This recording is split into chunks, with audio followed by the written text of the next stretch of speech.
SSC ও SIR দুদিকেই দুর্নীতি আর বিশৃঙ্খলা। কেন্দ্র রাজ্য দু সরকারকে কড়া আঘাত সুজনের।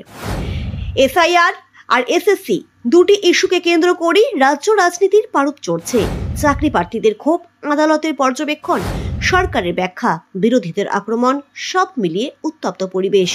এই পরিস্থিতিতে দ্য ওয়ালের বিশেষ সাক্ষাৎকারে বিস্ফোরক দাবি করলেন সিপিএম নেতা সুজন চক্রবর্তী। তুললেন একের পর এক প্রশ্ন, বিঁধলেন কেন্দ্র ও রাজ্য দুপক্ষকেই সমান তালে।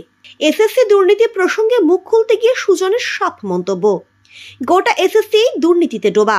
যে তালিকা বেরিয়েছে সেখানে টেটেনদের নাম ঠাঁই পেয়েছে। রাজ্যের উদ্দেশ্যই হলো যোগ্য আর অযোগ্যকে একসঙ্গে গুলিয়ে দিয়ে নিয়োগের প্রক্রিয়াকে স্তব্ধ করে দেওয়া। কারণ সরকারের কোষাগারে তো টাকা নেই, নিয়োগ হলে বেতন কোথা থেকে দেবে? এসব বিশৃঙ্খলা তৈরি করে আন্দোলনকে দুর্বল করে দিতে চাইছে। এসআইআর নিয়েও কড়া সুর তার। নাগরিকত্ব যাচাইয়ের আতঙ্কে রাজ্যের বহু মানুষ যখন দিন কাটাচ্ছেন দুশ্চিন্তায়, তখন সুজন চক্রবর্তীর প্রশ্ন, এটাই কি এসআইআর? আমাদের আমলেও রিভিশন হতো, কিন্তু সেটা ছিল ইন্টেন্সিভ রিভিশন। এখন যা চলছে সেটার নাম সংশোধনের আড়ালে স্পষ্ট নাগরিকত্ব যাচাই। তার দাবি, নাগরিকত্ব নির্ধারণ করার দায়িত্ব নির্বাচন কমিশনের নয়, কেন্দ্র সরকারই নাকি এসআইআর কে ঢাল করে নাগরিকত্ব যাচাই করছে। বামেদের অবস্থান নিয়ে বলে, বামপন্থীরা এসআইআর এর বিরোধিতা করছেন না, বিরোধিতা করছেন রাজনৈতিক উদ্দেশ্য প্রণোদিত নাগরিকত্ব পরীক্ষাকে। তীব্র কটাক্ষ ছুড়ে সুজন বলেন, 2002 সালের নাম ছিল কিনা তা দেখতে আজ বাপ ঠাকুরদার খোঁজ করতে হবে।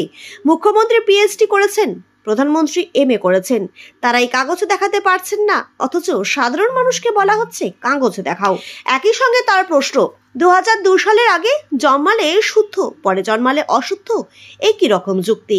নাগরিকত্ব নির্ধারণে 2002 শেষ কথা কেন? আধার নিয়েও তার কটাক্ষ, ব্যাংকে আধার লাগে, ভোটার কার্ডে আধার লাগে, তাহলে নাগরিকত্ব প্রমাণে আধার কেন অগ্রাহ্য? আধার কি তবে বৈধ নথি নয়? মতুয়া সম্প্রদায়ের উদ্বেগের প্রসঙ্গে সুজনের অভিযোগ আরো সরাসরি। বলেন, বামের আমলে মতুয়াদের মধ্যে রাজনৈতিক বিভাজন ছিল না। মমতা বন্দ্যোপাধ্যায় ক্ষমতা আসার পর থেকেই তাদের রাজনৈতিকভাবে ব্যবহার করা হয়েছে। যিনি আজ পাশে থাকার দাবি করছেন তিনি এই বিরোধী অবস্থায় মতুয়াদের অনুপ্রবেশকারী বলেছিলেন। বাম নেতার মতে এ শুধু প্রশাসনিক সমস্যা নয়, মানবিক প্রশ্ন। নাগরিকত্ব নিয়ে আতঙ্ক তৈরি করা অত্যন্ত বিপজ্জনক। মানুষকে বিভ্রান্ত করে রাজনীতি চলে না।